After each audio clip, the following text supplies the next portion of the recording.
please.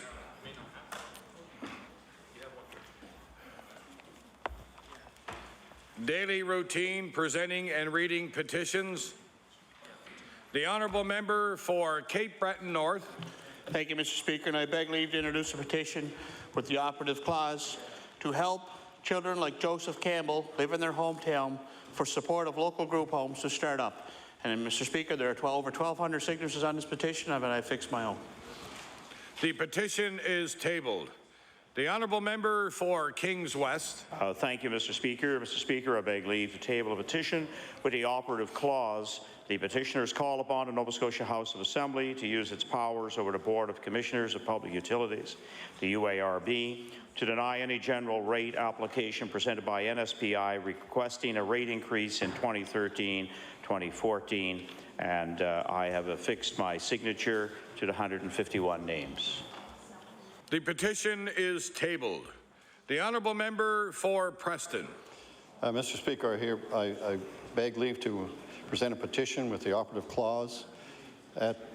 We, the undersigned, petition the Government of Nova Scotia to initiate a public inquiry into allegations of systematic physical, sexual, and mental abuse of children that were former residents of Nova Scotia Home for Colored Children. There's 24 signatures, and I've also affixed my name to the petition. The petition is tabled. Presenting reports of committees. The Honourable Minister of Justice. Thank you, Mr. Speaker. I have two packages here. One, as the Chair of the Committee of Law Amendments, I'm directed to report that the committee has met and considered the following bills. Bill number 151 and Bill number 153. The committee recommends these bills to the favourable consideration of the House without amendments. As well, Mr. Speaker, as the Chair of the same committee, I'm directed to report that the committee has met and considered the following bill. Bill number 150. The committee recommends this bill to the favourable consideration of the House with certain amendments. Order that these bills be referred to the Committee of the Whole House on Bills. I will now recognize the honourable member for Halifax Atlantic. Thank you, Mr. Speaker. And as Chair of the Committee on Private and Local Bills, I'm directed to report that the committee has met and considered the following bills. Bill number 117, Bill number 129, Bill number 130, 139, and 146. And the committee recommends these bills to the favourable consideration of the House without amendment. Order that these bills be referred to the Committee of the Whole House on Bills. Tabling reports, regulations, and other papers. Statements by ministers. Government notices of motion. Honourable the Premier. Thank you very much, Mr. Speaker. I hereby give notice that on a future day I shall move the adoption of the following resolution. Whereas the member for Halifax Atlantic, a fighter for social rights, voice of reason and compassion, and a leader in protecting and honouring the heritage of her community, was first elected to the Nova Scotia House of Assembly as the MLA for Halifax Atlantic in 2003 and was re-elected in 2006 and 2009. And whereas the honourable member is an editor and researcher who co-authored a book on the Northwest Arm and has spent countless hours fulfilling the commitment to make life better for Nova Scotians while giving a strong voice to her constituents' issues and concerns.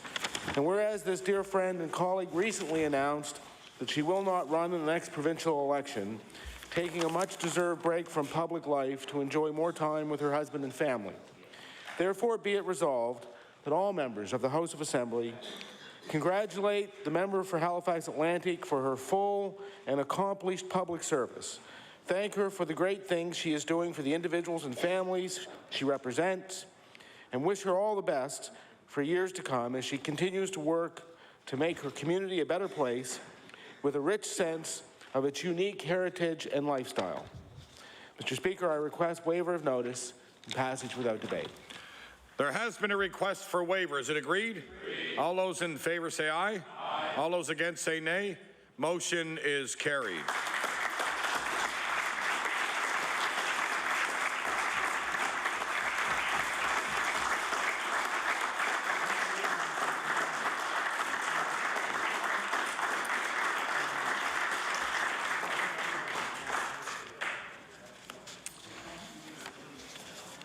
I started in a bit of haste earlier today, and I forgot the subject matter for late debate, which I will now read.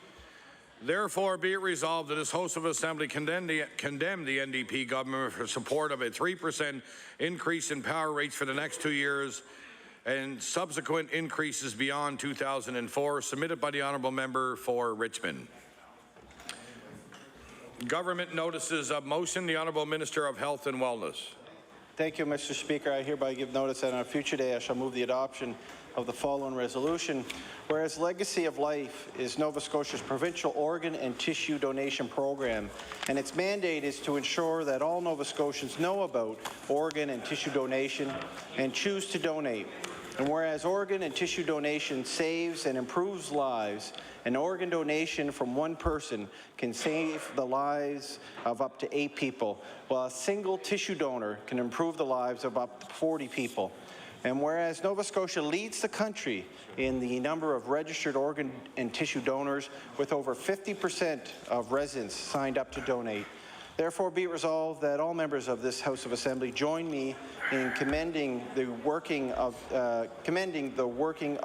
the Legacy of Life program and encourage all Nova Scotians to register as organ and tissue donors. Mr. Speaker, I ask for waiver of notice and passage without debate.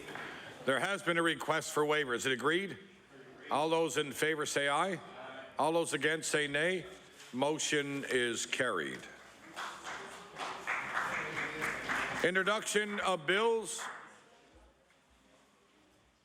Notices of motion. The Honourable Member for Clare. Merci, Monsieur le Président. Monsieur le Président, par la présente, j'avise que je proposerai à une date ultérieure l'adoption de la résolution suivante. Attendu que M.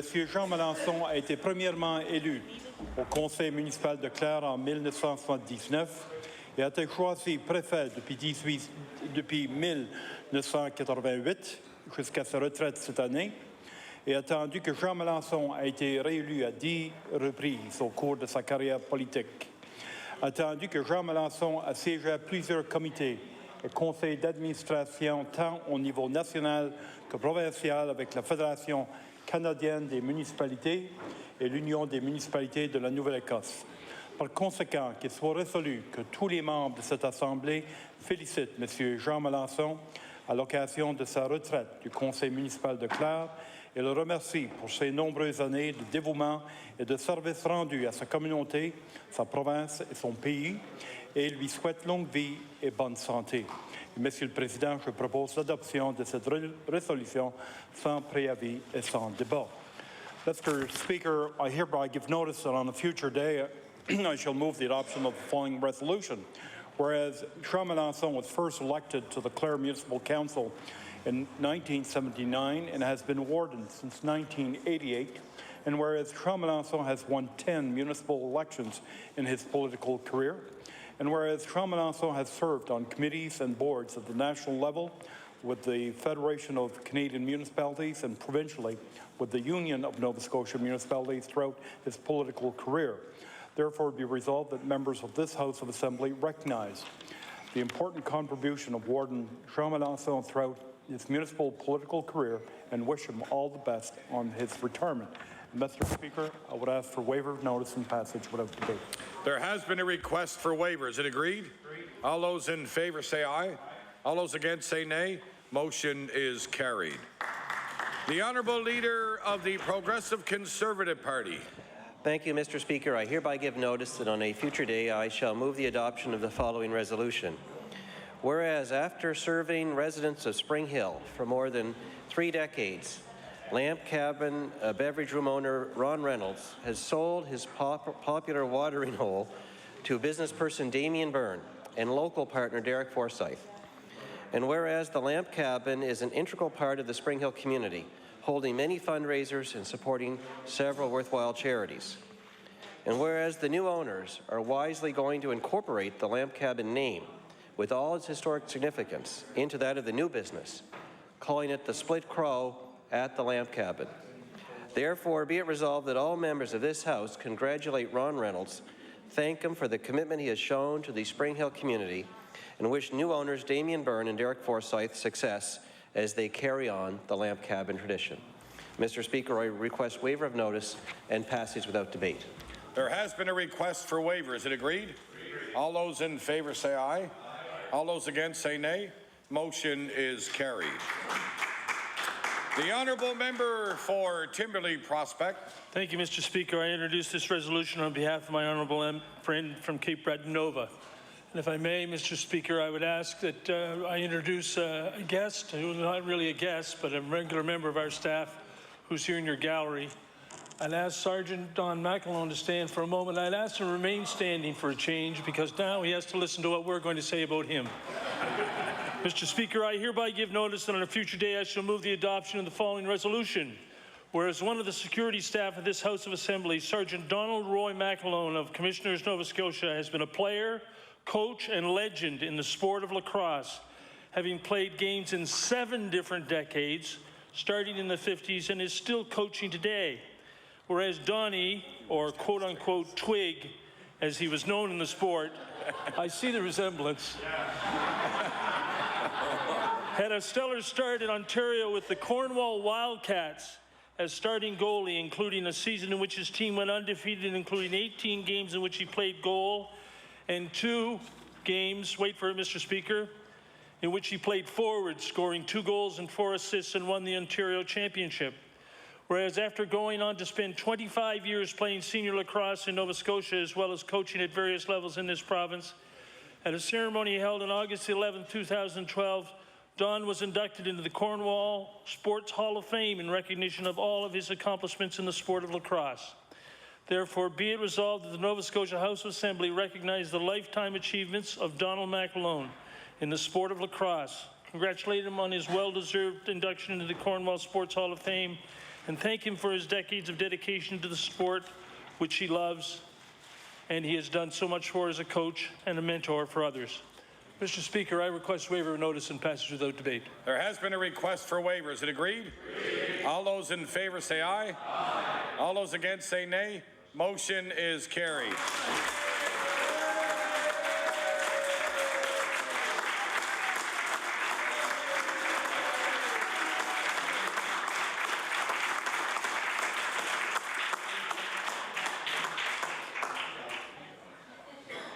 The honourable member for Preston. Thank you, Mr. Speaker. Mr. Speaker, I hereby give notice on a future day I shall move the adoption of the following resolution. Whereas after 3 years of the NDP government's economic mismanagement, Nova Scotia has had the worst economic growth and the second lowest wages in Canada.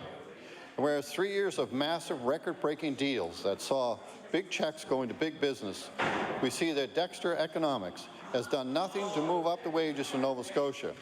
And whereas this NDP government agreed to hand over $590 million to 6 corporations only to watch them lay off 1,310 Nova Scotians, $245 million of which went to Bowater and Port Hawkesbury Paper, companies that slashed wages, rolled back benefits, and left pensioners in the cold. Therefore, resolved that the member for Halifax, Citadel, Sable Island question the Premier, his NDP cabinet, and find out why his government is choosing to hand over millions to companies, but to bust unions and drive down wages and slash benefit packages. Mr. Speaker, I'd ask for waiver of notice and passage without debate. Order, please. Order. It is improper to refer to another member by their name in any way during any proceedings in the House. That includes notices of motion and while reading from documents such as newspaper stories. I would ask the honourable member whether he would please change the name on that resolution. Yes, I will, and I would change that to the Premier. Thank you. Thank you. Now I recognize the honourable member for Victoria the Lakes. Thank you, Mr. Speaker. Mr. Speaker, I hereby give notice that on a future day I shall move the adoption of the following resolution. Whereas on Sunday, November 4th, the Bay St. Lawrence Credit Union celebrated its 75th anniversary of its founding, and whereas the credit union began with local farmers, fishermen, housekeepers, teachers, students, and labourers, 25 in all, from Bay St. Lawrence, Capstick, Black Point, and Meat Cove, and whereas from its humble beginnings in 1937, the credit union moved into its own building around 1950 on lands once belonging to Daniel Driscoll, the first recorded settler of Bay St. Lawrence.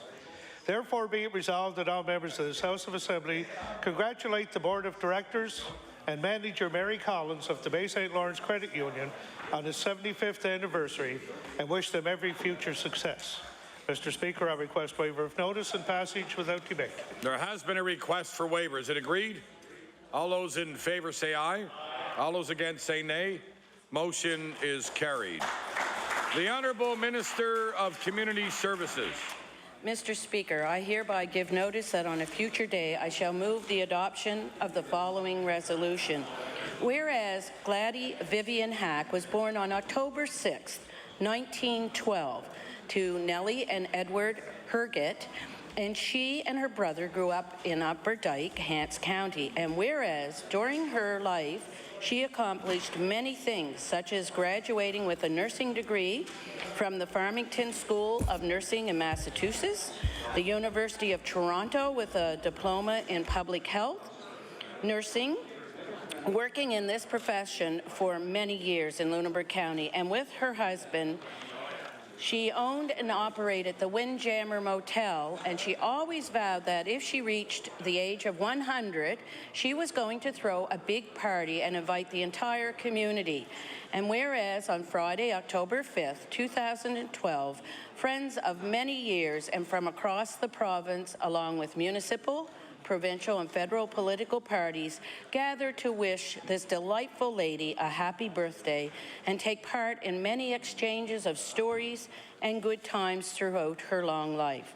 Therefore, be it resolved that all members of this House join me in recognizing Gladys Hack on reaching the wonderful milestone of 100 years young and wish her continued good health and happiness. Mr. Speaker, I ask for waiver of notice and passage without debate. There has been a request for waiver. Is it agreed? All those in favour say aye. All those against say nay. Motion is carried. The Honourable Leader of the Official Opposition. Thank you, Mr. Speaker. Mr. Speaker, may I do an introduction that is related to this resolution I'm going to do on Tamara Musgrave? I'd like to draw the attention of the House to the West Gallery, where we have with us today Leona Mullis, who is Tamara's mother, as well as Scott Musgrave, who was Tamara's husband, and Scott's parents, Glenn and Pat Musgrave. And I'd ask them to stand and receive a warm welcome of the House.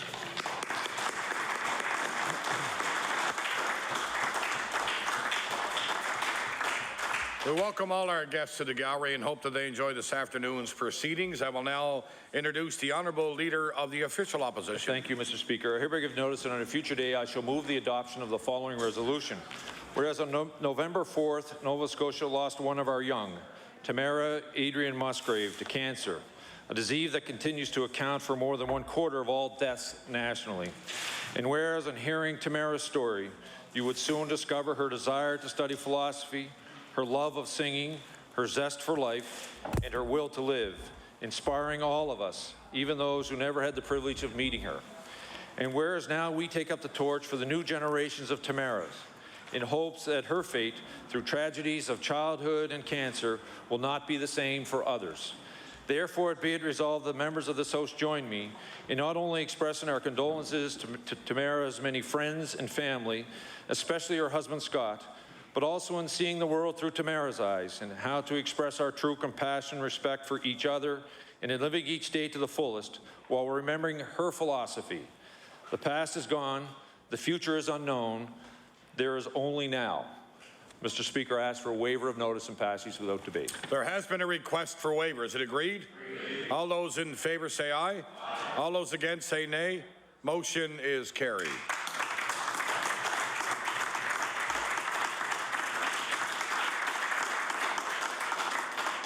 The Honourable Member for Hants West. Mr. Speaker, I hereby give notice that on a future date I shall move the adoption of the following resolution. Whereas Mike Jamieson is a master technician and sound equipment extraordinaire for public events in Windsor, West Hants, and throughout Nova Scotia. And whereas whether it is at the Windsor Hockey Heritage Gala, the Mermaid Theatre, or working for a big name such as Matt Minglewood, Mike is often the man behind the scenes, making sure everything is running smoothly. And whereas the 36th annual Christmas Angels fundraiser was held in Windsor on December 2nd, where Mike has volunteered his expertise in technical and sound for more than 30 years, working throughout the entire weekend to assist with this very worthy cause. Therefore, be it resolved that all members of this House of Assembly extend our sincere thanks to Mike Jamieson of Windsor for his continued support of Christmas Angels and other worthwhile events, and wish him all the best. Mr. Speaker, I would request waiver of notice and passage without debate. There has been a request for waiver. Is it agreed? All those in favour say aye. All those against say nay. Motion is carried. The honourable member for Colchester North. Thank you, Mr. Speaker. I hereby give notice on a future day I shall move the adoption of the following resolution. Whereas Special Olympics Nova Scotia serves over 1,500 athletes in 15 regions across Nova Scotia, striving to provide these athletes with year-round sports training and athletic competition of the highest quality. And whereas each year nominations in several categories from across the province are submitted for consideration by the Provincial Program Council and presented at a dinner. And whereas Matthew Hunter has trained with the Cobequid Special Olympic swim team for over 10 years, represented Nova Scotia at the 2009 Canada Summer Games in Charlottetown, was named to Team Nova Scotia's training squad to compete at the 2010 National Special Olympic Games, competed at the 2011 Special Olympics World Summer Games in Greece, and also at the 2012 National Winter Games. Therefore, be it resolved, all members of the House of Assembly congratulate Matthew Hunter for being named 2012 Male Athlete of the Year at the dinner hosted by Special Olympics Nova Scotia. Another honour to add to his many, many achievements. Mr. Speaker, I request waiver of notice and passage without debate. There has been a request for waiver. Is it agreed? All those in favour say aye. Aye. All those against say nay. Motion is carried. The honourable member for Victoria the Lakes. Mr. Speaker, I hereby give notice that on a future day I shall move the adoption of the following resolution. Whereas residents of the Alderwood Rest Home in Bedeck were thrilled recently with a special visit from renowned musician Dave Gunning. And whereas about 12 years ago, while playing at the Celtic Lodge in Ingonish, Gunning met Margie and Eddie Yates, who were celebrating their 50th anniversary at the time. And whereas, as a result of his conversation and enjoying the company of the Yates, Dave that evening wrote the song Saltwater Hearts with the Yates in mind, a song that he often sings in his many performances. Therefore, be it resolved that all members of this House of Assembly thank Dave Gunning for his visit to Margie Yates and the other residents at Alderwood and for sharing Saltwater Hearts with his many fans. Mr. Speaker, I request waiver of notice and passage without debate. There has been a request for waiver. Is it agreed? All those in favour say aye. Aye. All those against say nay. Motion is carried. The Honourable Minister of Fisheries. Thank you very much, Mr. Speaker. Mr. Speaker, hereby give notice on a future day to move the adoption of the following resolution. Whereas Harlow Construction Limited was named Business of the Year at Eastern Shelburne County Business Excellency Award on October 18, 2012, and whereas Harlow Construction is a second-generation family-owned business that has continually invested in their community over the years to expand their operations and services, becoming a true economic backbone of Shelburne County. And whereas Harlow Construction is very much a community-minded business that supports various organizations and events on a regular basis, including annual bursaries that are awarded to graduates of the Shelburne and Lockport High Schools. Therefore, be it resolved that the House of Assembly congratulate Harlow Construction Limited for being named Business of the Year at the Eastern Shelburne County Business Excellence Award on October 18, 2012. Mr. Speaker, request waiver of notice and passage without debate. There has been a request for waiver. Is it agreed? All those in favour say aye. All those against say nay. Motion is carried. The Honourable Member for Yarmouth. Thank you, Mr. Speaker. I hereby give notice on a future day I shall move the adoption of the following resolution. Whereas Yarmouth resident Jessica Miro, who was born with cerebral palsy and does not have the use of her hands, started painting when she was around 9 years old by clasping a paintbrush inserted into a mouthpiece between her teeth. And whereas Jessica's art and her infectious smile have been a great source of joy and inspiration to many in our community, and whereas a book of Jessica's favorite paintings has been published, and her artwork will be on exhibit at the Arc Playhouse and Arts Centre from December 4th to 14th. Therefore, be it resolved that the members of this House of Assembly congratulate Jessica Amiro on the publication of her book of art and on her art exhibition, and thank her for so generously sharing her incredible talent with the rest of us. Mr. Speaker, I ask for waiver of notice and passage without debate. There has been a request for waiver. Is it agreed? All those in favour say aye. All those against say nay. Motion is carried. The Honourable Minister of Natural Resources. Well, thank you, Mr. Speaker. I hereby give notice on a future day I shall move the adoption of the following resolution.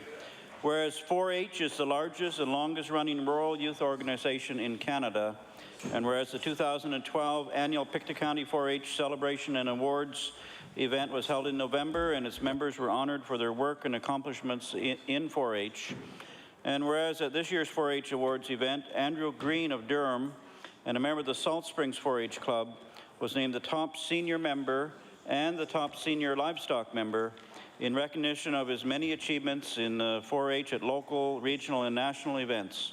Therefore, it be resolved, the Nova Scotia Legislative Assembly congratulates Andrew Green on his 4-H awards and thanks him for his dedication and commitment to 4-H and his community. Mr. Speaker, I request waiver of notice and passage without debate. There has been a request for waiver. Is it agreed? All those in favour say aye. All those against say nay. Motion is carried. The Honourable Member for Kings West. Thank you, Mr. Speaker. I hereby give notice on a future day I shall move the adoption of the following resolution. Whereas Cord Levy is a retired, proud member of the Canadian Armed Forces who holds a special place in his career for his time in peacekeeping service, and whereas Mr. Levy was awarded the Minister of Veterans Affairs Commendation Medal and more recently Her Majesty's Queen Elizabeth II Diamond Jubilee Medal, and whereas Cord continues to be an active member of his community, the Canadian Association of UN Peacekeepers, the Royal Canadian Legion, and provides relentless support to our veterans, especially to have them treated with the greatest dignity. Therefore, be it resolved that all members of the House of Assembly congratulate Cord Levy on his recent awards and commend him for his work on behalf of our veterans. And Mr. Speaker, I ask for a waiver of notice and passage without debate. There has been a request for waiver. Is it agreed? All those in favour say aye. Aye. All those against say nay. Motion is carried. The Honourable Member for Truro, Bible Hill. Thank you, Mr. Speaker. I hereby give notice that on a future day I shall move the adoption of the following resolution. Whereas Big Brothers, Big Sisters of Truro has offered an in-school mentorship program to their clients since 1997. And whereas Michelle Meisner, Executive Director of Big Brothers Big Sisters in Truro, works diligently doing training and background checks to ensure that the right volunteers are matched with Truro area students who have been identified by teachers and school administrators as being candidates who would benefit from the mentoring program. And whereas in 2011, 256 students in Colchester County took part in the mentorship program that has as its goal to match each student with a mentor as soon as possible. Therefore, be it resolved that the Nova Scotia Legislature congratulates Big Brothers, Big Sisters, and all of their in-school volunteer mentors for their great work helping students to thrive and succeed during their school years. Mr. Speaker, I request waiver of notice and passage without debate. There has been a request for waiver. Is it agreed? All those in favour say aye. All those against say nay. Motion is carried. The Honourable Member for Halifax, Clayton Park. Mr. Speaker, I hereby give notice that on a future day I shall move the adoption of the following resolution.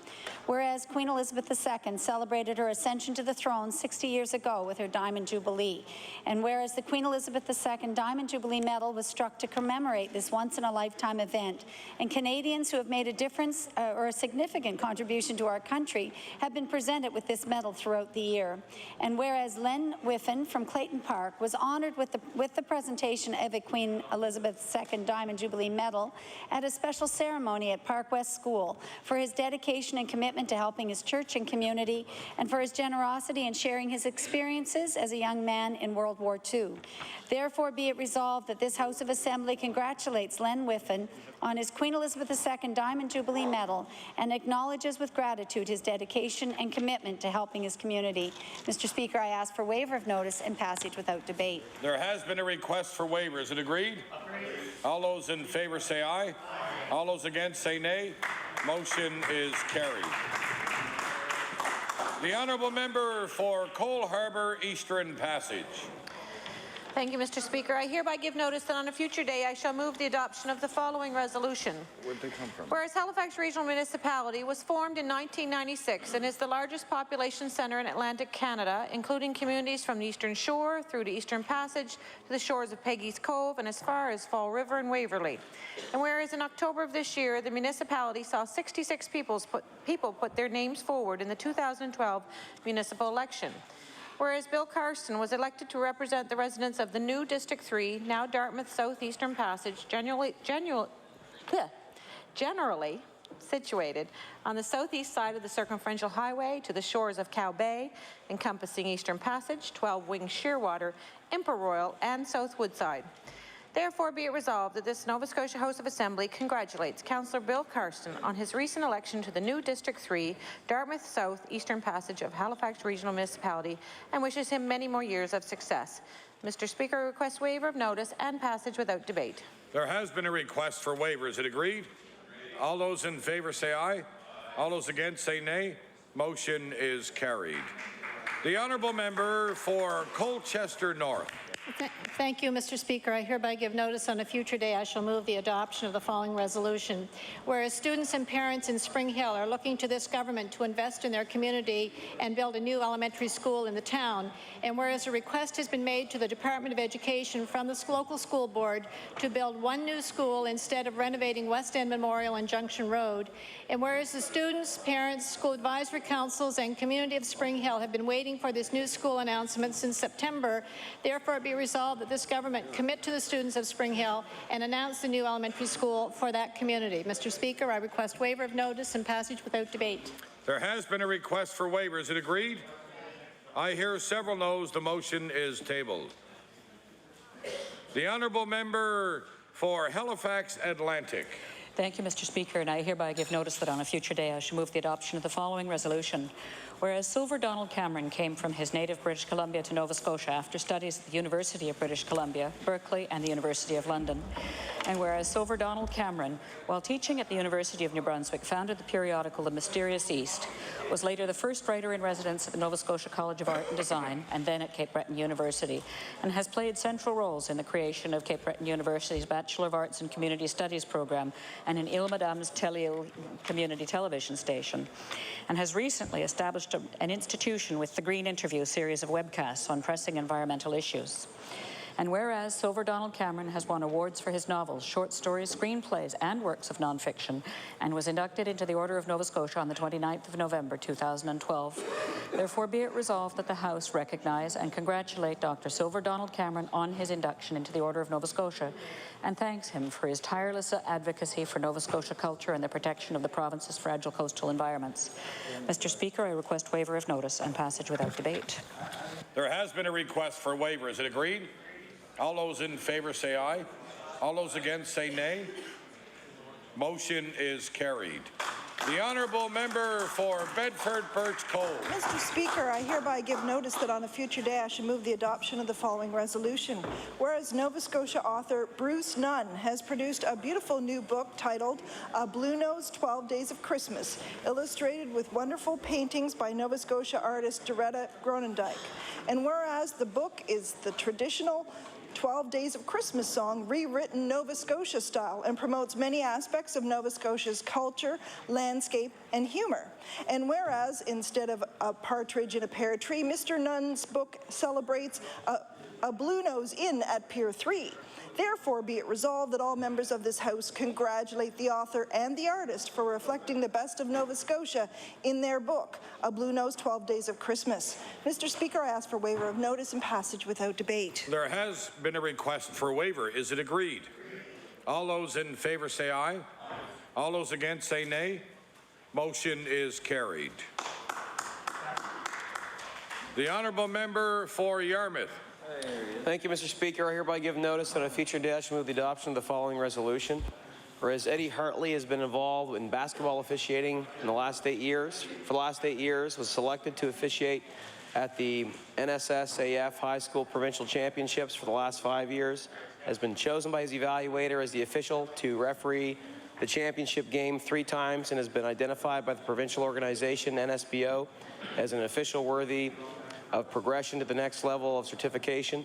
And whereas the 36th Annual Yarmouth County Athletic Awards Banquet was held on Friday, November 16th, and whereas Eddie Hartley was named 2012 Yarmouth County Official of the Year, therefore be it resolved that the members of this House of Assembly congratulate Eddie Hartley on being awarded the 2012 Yarmouth County Official of the Year at the 36th Annual Yarmouth County Athletic Awards Banquet and recognize him for his many impressive accomplishments in basketball officiating. Mr. Speaker, I ask for waiver of notice and passage without debate. Member.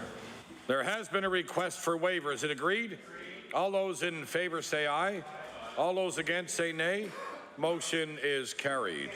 The honourable member for Bedford Birch Cove. Mr. Speaker, I hereby give notice that on a future day I shall move the adoption of the following resolution. Whereas the Queen Elizabeth II Diamond Jubilee Medal was created to mark the 2012 celebrations of the 60th anniversary of Her Majesty Queen Elizabeth II's ascension to the throne as Queen of Canada. And whereas the Diamond Jubilee Medal is a tangible way for Canada to honour Her Majesty for her service to this country, while honouring the significant contributions and achievements by Canadians. And whereas Halifax West Member of Parliament Jeff Regan presented Halifax resident Kathy Ferris with the Jubilee Medal in a ceremony on November 12th in recognition of her volunteer efforts, particularly her leadership within Nova Scotia's Lebanese community, as well as her work in the wider community. Therefore, be it resolved that the members of this House congratulate Kathy Ferris on being awarded the Queen Elizabeth II Diamond Jubilee Medal and wish her well with all her future volunteer efforts. Mr. Speaker, I ask for waiver of notice and passage without debate. There has been a request for waiver. Is it agreed? All those in favor say aye. All those against say nay. Motion is carried. The honourable member for Clare. Thank you, Mr. Speaker. Mr. Speaker, I hereby give notice that on a future day I shall move the adoption of the following resolution.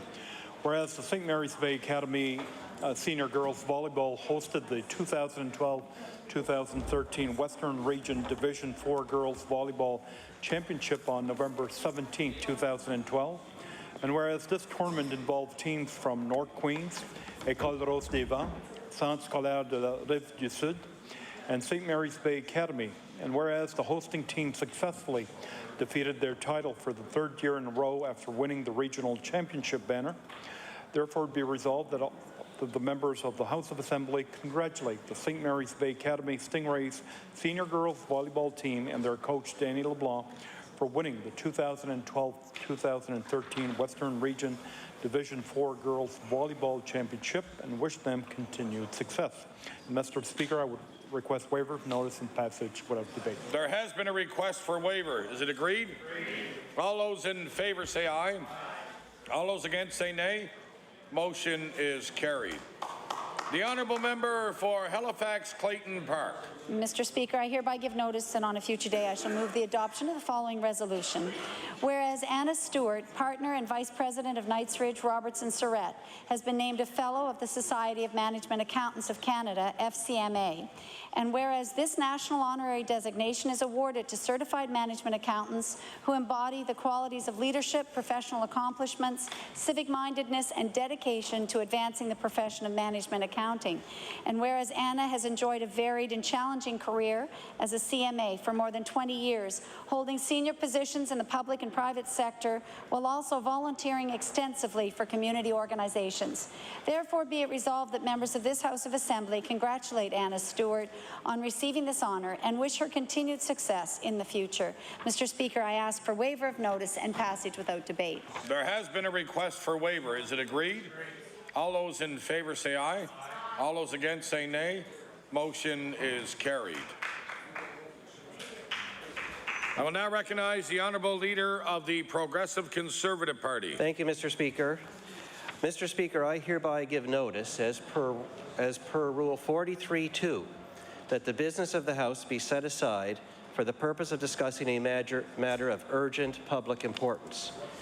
As per the rule, I sent you a copy of my request earlier today, and in accordance with Rule 43.1, I request that the emergency debate take place at the moment of interruption. The matter is as follows. MLAs and all Nova Scotians learned late last week that the cost of the Maritime Link will increase by $100 million to $300 million more by the time an application is made to the Utilities and Review Board for the project. That means that the new estimated cost of the Maritime Link will rise to between $1.3 billion and $1.5 billion, far above the $1.2 billion originally estimated. Nova Scotians also learned that power rates will increase by 2 to 3% per year every year for the rest of this decade as a result. For these reasons, Mr. Speaker, the motion is as follows.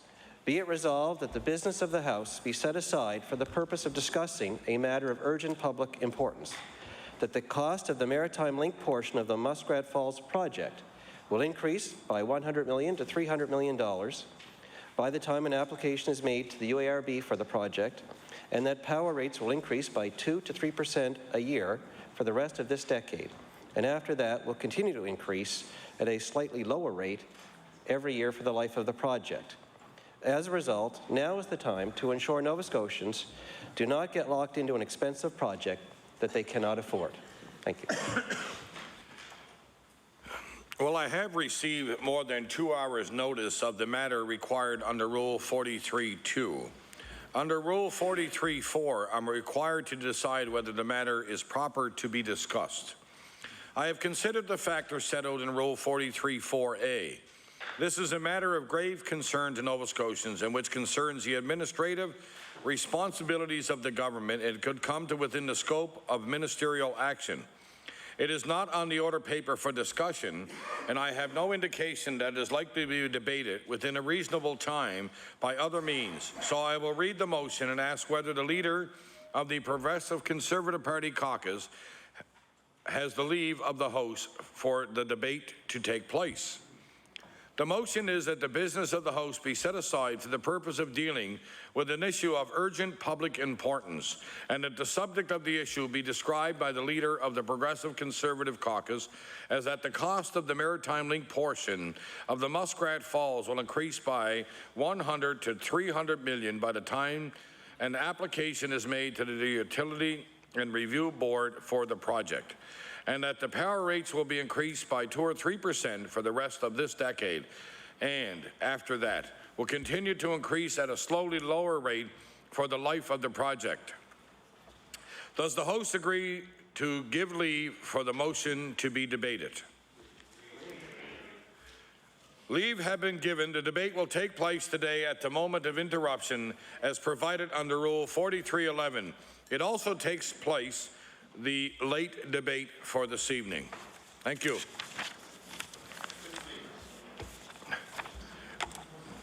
Orders of the day now. It is oral questions put by members to ministers.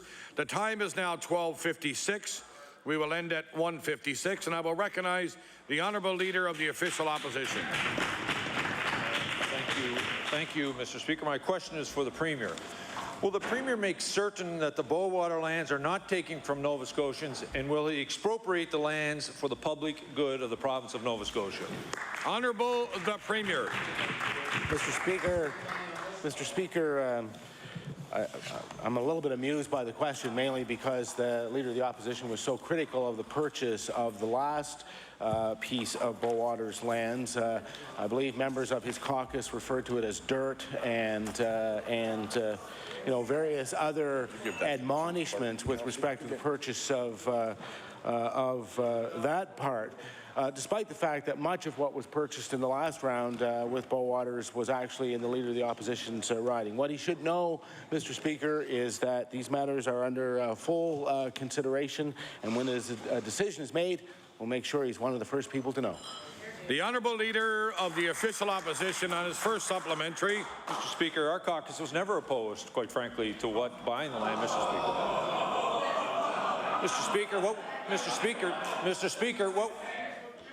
Mr. Speaker, what we were opposed to was what the Premier was prepared to pay. But Nova Scotians are becoming used, quite frankly, to the Premier opening the checkbook and writing a large check, Mr. Speaker, and allowing someone else to fill it in, Mr. Speaker. Mr. Speaker, the NDP government loves to come to the aid, Mr. Speaker, of big corporations in this province. But, Mr. Speaker, they forget about small business. In Moose River, Mr. Speaker, the NDP government has already set in motion the expropriation of land from a small family-owned business, only to begin to hand it over to a large international gold mining company, Mr. Speaker.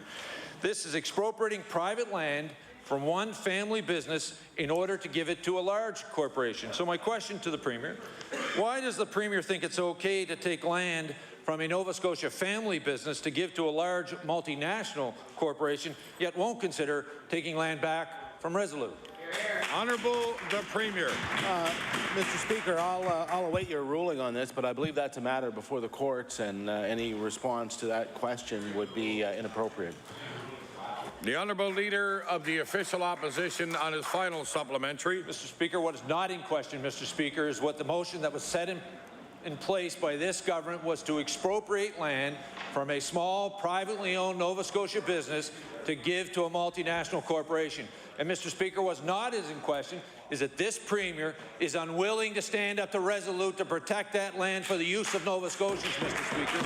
And Mr. Speaker, he needs to treat the multinationals the same way that he's treating Nova Scotia small businesses, with the same disrespect, Mr. Speaker. Mr. Speaker, my question to the Premier, will the Premier do the right thing and expropriate this land now from Bowater so that Nova Scotians will have access for it? Honourable the Premier. Mr. Speaker, the matter which the Leader of the Opposition refers to is actually a process that isn't initiated by the government. It's, of course, initiated by someone who decides that they want to do exploration in the province. And I would point out, I would point out to the Leader of the Opposition, if he'll be quiet long enough for me to answer his question, I might point out to him that this is in fact the same process that was underway for decades, including the last time. Honourable the Premier. This is the same process that has been underway for decades, including the many, many years ago when they were last in government. The Honourable Leader of the Progressive Conservative Party. Thank you, Mr. Speaker. Mr. Speaker, as it turns out, the Premier's very first bill that he introduced into this House when he was in opposition was entitled An Act to Impose a Moratorium on Grants and Loans to Large Corporations until the Auditor General completes a value for money audit. Mr. Speaker, in introducing the bill, and I will table the bill, by the way, for the purpose of the House. Mr. Speaker, in introducing the bill, the Premier says, and I quote from Hansard, that incentives offered have favored large corporations. That was his complaint, Mr. Speaker. And he further complains in Hansard that there is not always good follow-up to go along and ensure that jobs are actually created.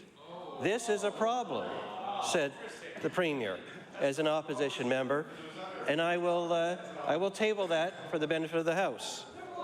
Mr. Speaker, this Premier is setting a record for corporate handouts, including the single largest forgivable loan in the history of Nova Scotia.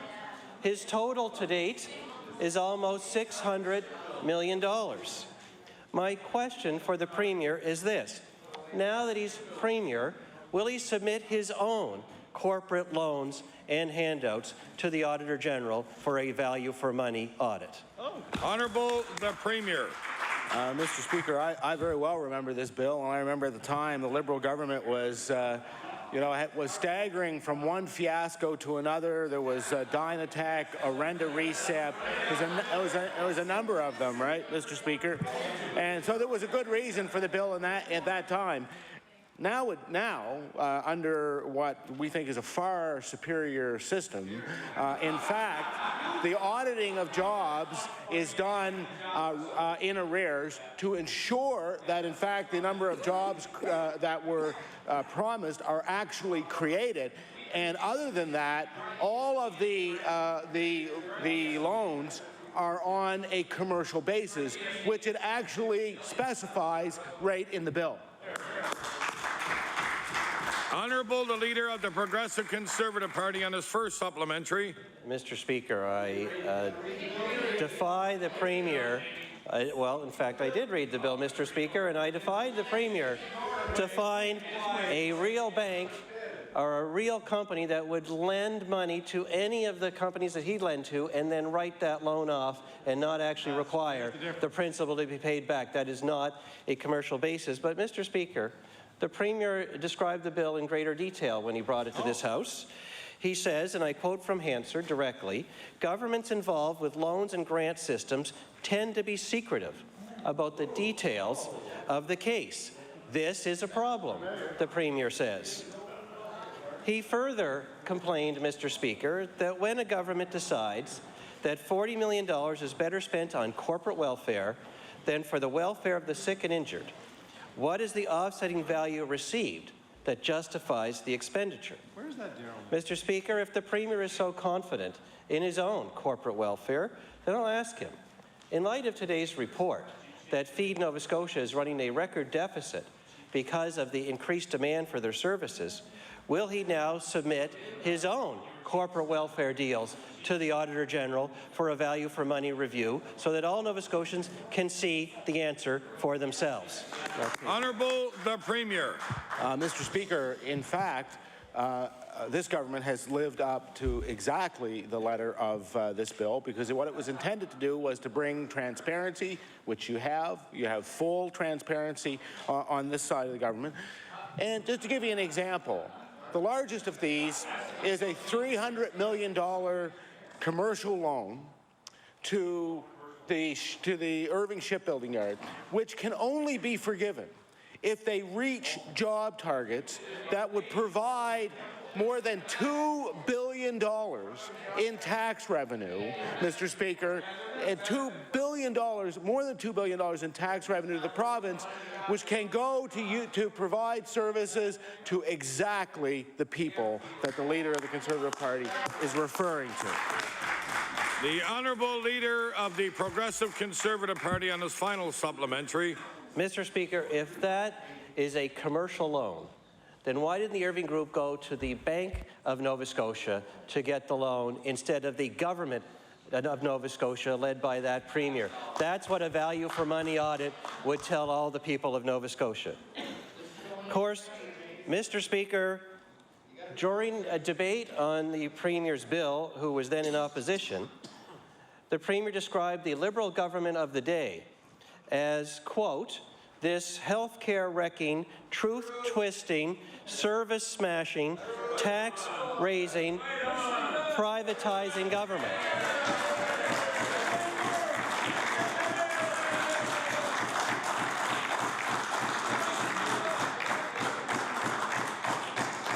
Mr. Speaker, although that should sound very familiar to the current NDP government,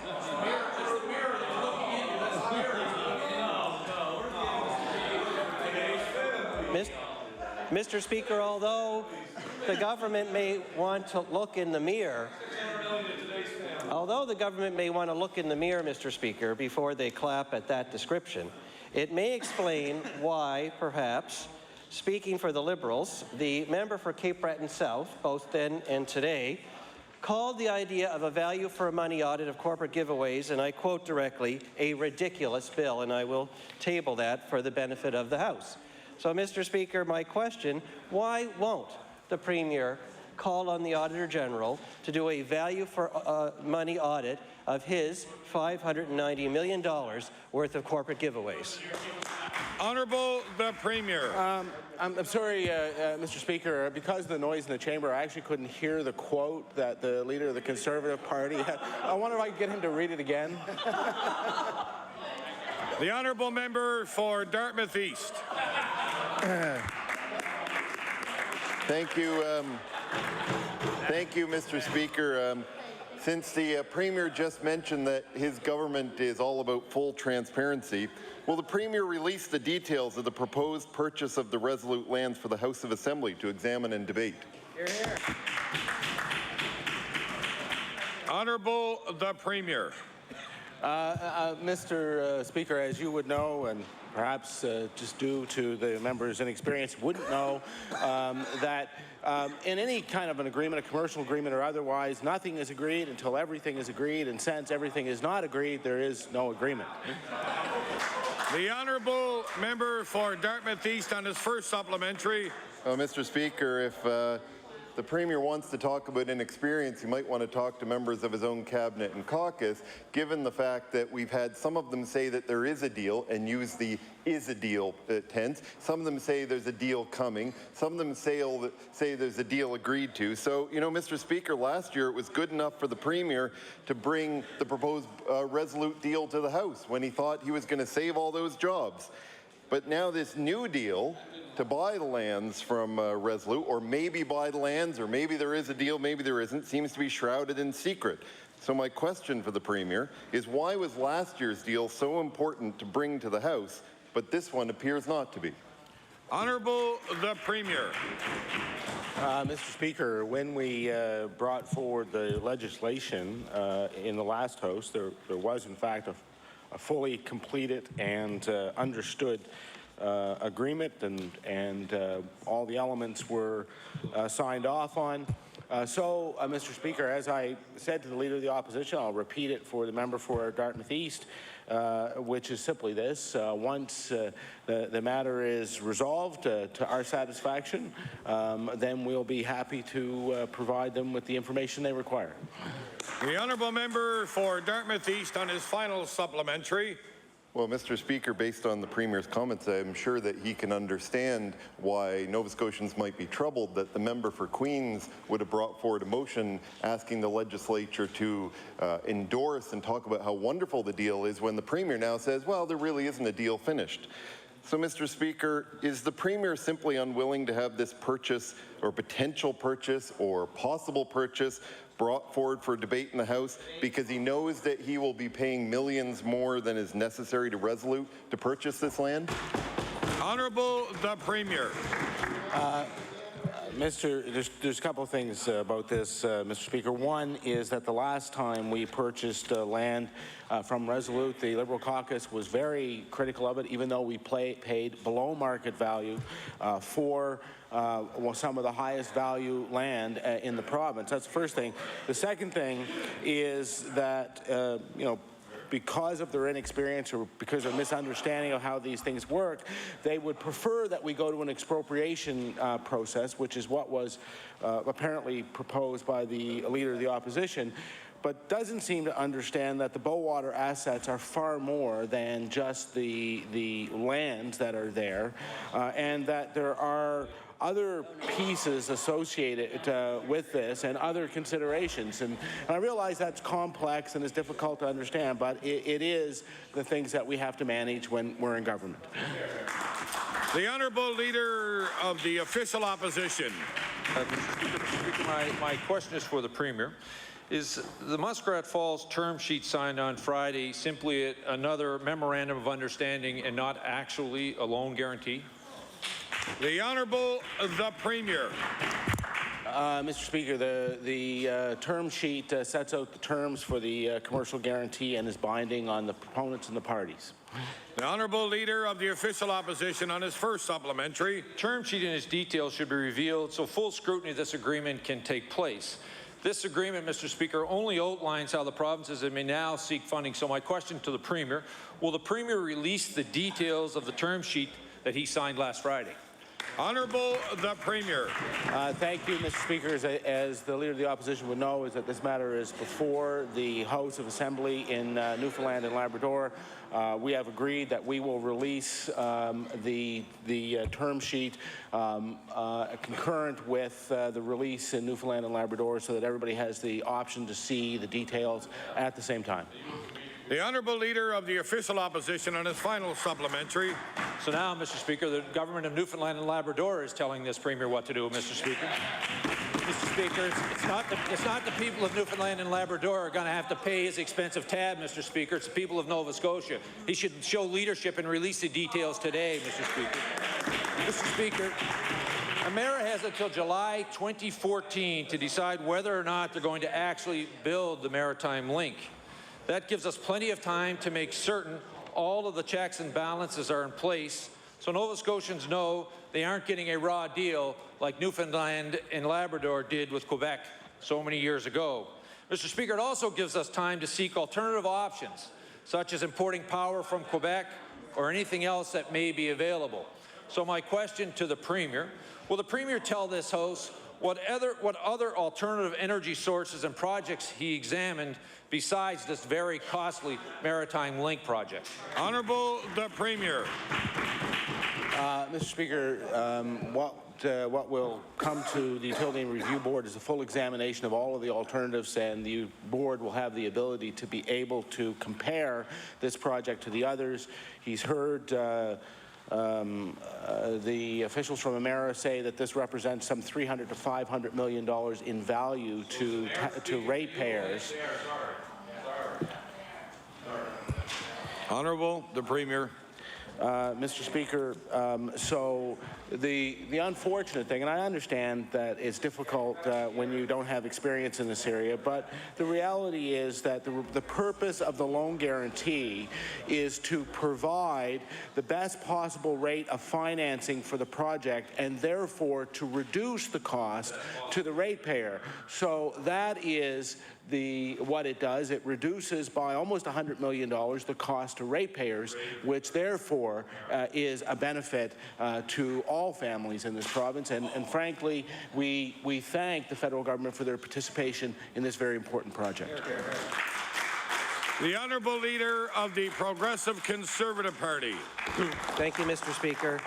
Mr. Speaker, the CEO of Emera told Nova Scotians on Friday that the cost of the Maritime Link will increase from $100 million to $300 million by the time an application for that link is made to the Utility and Review Board here in Nova Scotia. That's a 25% increase in the cost of this project. Nova Scotians are being asked to foot the bill for the Maritime Link, but they still don't know how much their electricity rate will be when electricity from Newfoundland comes to their homes. Will the Premier tell Nova Scotians exactly how much that electricity will cost when it gets to their homes before this project goes to the UARB? Honourable the Premier. Mr. Speaker, there will be a full rate filing and a full examination of the project by the Utility Review Board.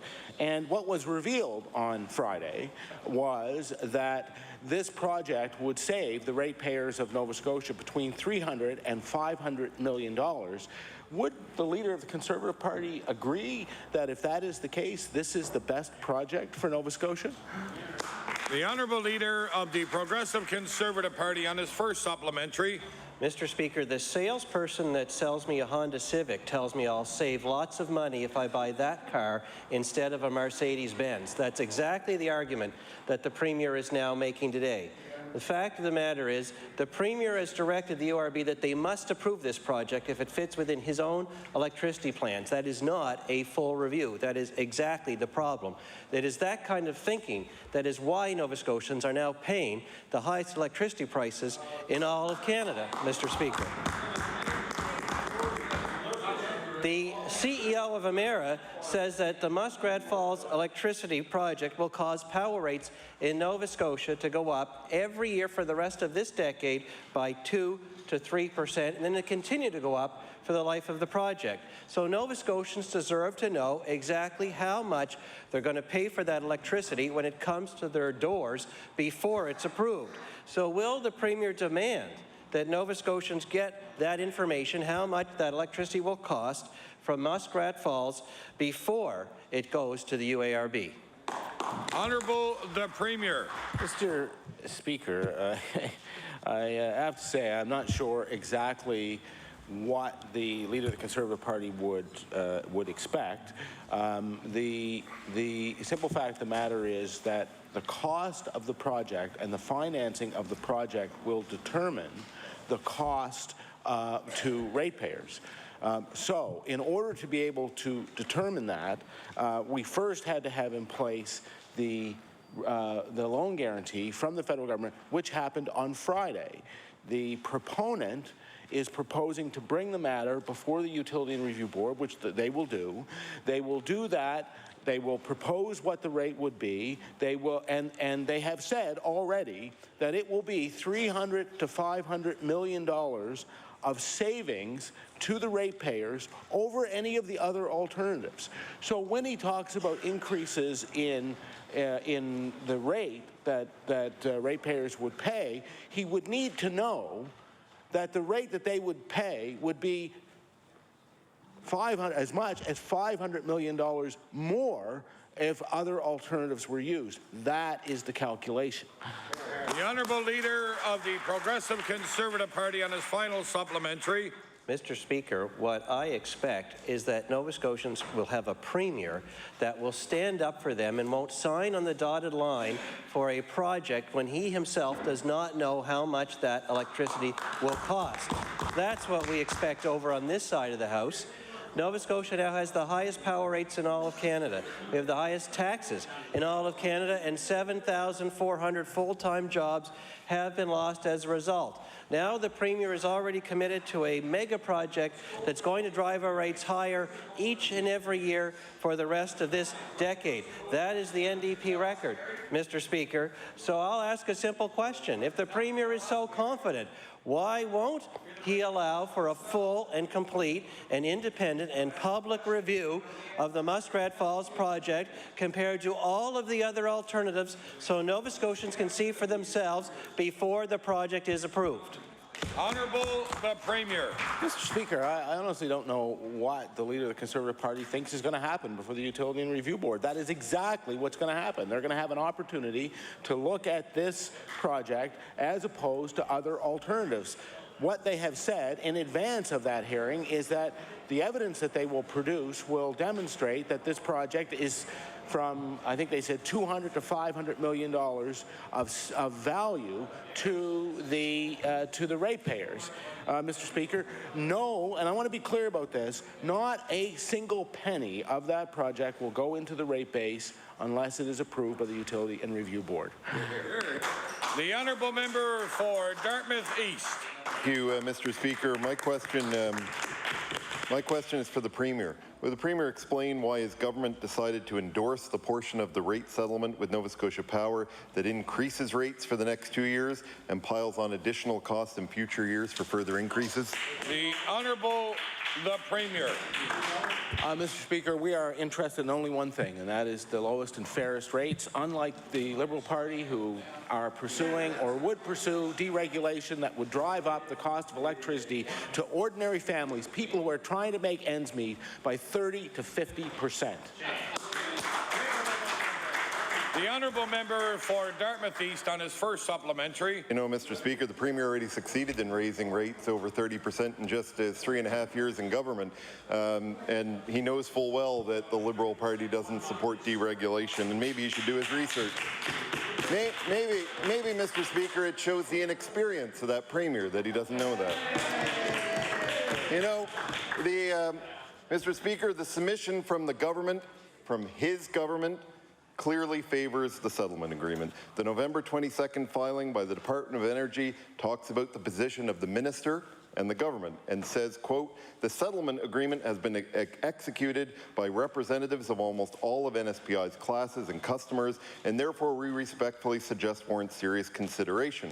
From the Department of Energy's perspective, there are many positive aspects to the proposed settlement agreement. The filing goes on to say, quote, acceptance, it goes on to discuss the merits of, quote, acceptance and adoption of the 2013-2014 rate stabilization plan. Mr. Speaker, does the Premier agree with the Department of Energy's submission that the plan for rate increases over the next 2 years should be accepted by the Utility and Review Board? Honourable the Premier. Mr. Speaker, actually what the government does do is it agrees with the submissions that were put forward by the consumer advocate, the small business advocate, and the other folks who were involved in that process, Mr. Speaker. The Honourable Member for Dartmouth East on his final supplementary. Well, Mr. Speaker, unfortunately the Premier is incorrect on that. The positions of the small business advocate and consumer advocate are, when they submitted their final final submissions was that Nova Scotia Power should be disallowed costs on fuel derating at Lingan. The Consumer Advocate talked about not passing on to ratepayers costs associated with the all-out war by Nova Scotia Power and its auditors. Yet the government, in their submission, doesn't mention these at all. In fact, it says that the settlement agreement warrants consideration and seems reasonable. So, Mr. Speaker, why does the government not agree with the advocates for small business and consumers that costs such as those in the rate proposal should not be passed on to ratepayers? Honourable the Premier. Mr. Speaker, in fact, we do agree with them, and we have said so. The simple fact of the matter is that when they reach agreements, they do so broadly, and they are designed to make sure that the fairest, lowest rates are available to ratepayers, which is why we brought in the legislation that we brought in to disallow many of the expenses that were formally allowed to be considered. It is why, Mr. Speaker, we don't consider the kinds of things that the Liberal Party would do and the opposition would do. For example, Mr. Speaker, deregulation of our system, which would lead to increases, severe, unexpected increases like we see in Alberta and in Ontario, where taxpayers have to underwrite the cost of the utility just to keep the prices reasonable. What they would do is cause the rapid increase to consumers of electricity rates by 30 to 50%. The honourable member for Inverness. Mr. Speaker, my question is to the Minister of Justice.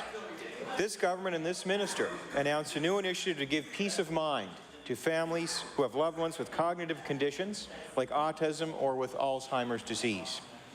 Last month, the Ehrenbergs from South Alton were honored for their efforts in providing the technology for this project, the purpose of which is to protect people who have cognitive disabilities with an electronic monitoring bracelet and the support services of search and rescue teams across the province. My question, why does the minister agree with protecting people with cognitive conditions but not vulnerable people at the East Coast Forensic Hospital?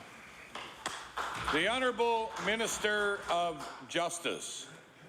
Thank you, Mr. Speaker, and I'm very glad that this question is posed because it outlines, as the minister, that I'm very conscious and committed to the safety of all Nova Scotians, that I'm also aware that there's a separation between the courts and the healthcare system, and that when it comes to the bracelets for somebody with autism and stuff, or Alzheimer's, is that it's been clearly demonstrated by the health profession that that's a safe process in that area. We also know from the law enforcement community to be able to respond and address that issue that it's there.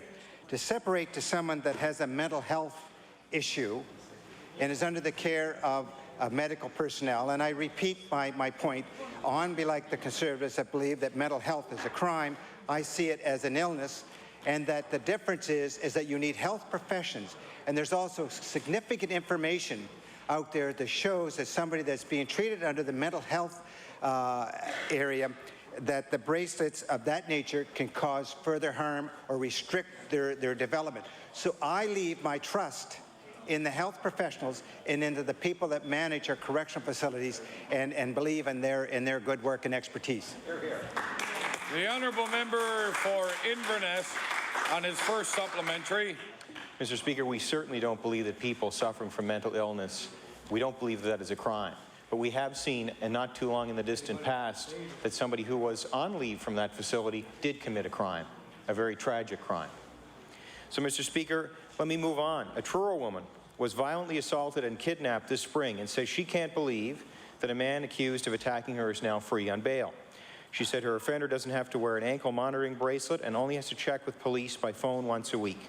Upon his release on bail, she talked about how she was unsure whether or not he would abide by the conditions of his bail. And she also said this.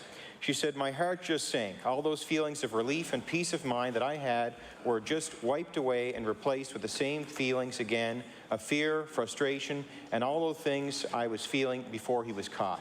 And I will table that, Mr. Speaker. So my question, the minister refuses to protect public safety when it comes to vulnerable people at the East Coast Forensic Hospital, but does the minister agree that protecting this woman's safety should be a priority? The Honourable Minister of Justice. Thank you, Mr. Speaker, and I certainly want to pass out to anyone in this province that is experiencing fear or frustration at any time that our job and responsibility within justice to ensure that each Nova Scotian is safe, and the staff and the people that work within corrections. In fact, yesterday I had the pleasure of giving out awards to people that work within the correctional service for 40 years, 35 years, 25 years, and I couldn't help, and I made expression about the commitment and the professionalism of all these individuals to work diligently to ensure that the public is safe. For the area that you mentioned, the Truro area, I have the utmost confidence in the Chief of Police and the police officers within the Truro, also within the RCMP for the Bible area, Bible Hill area, and that they work very hard to make sure that everyone is safe. So I have confidence in them.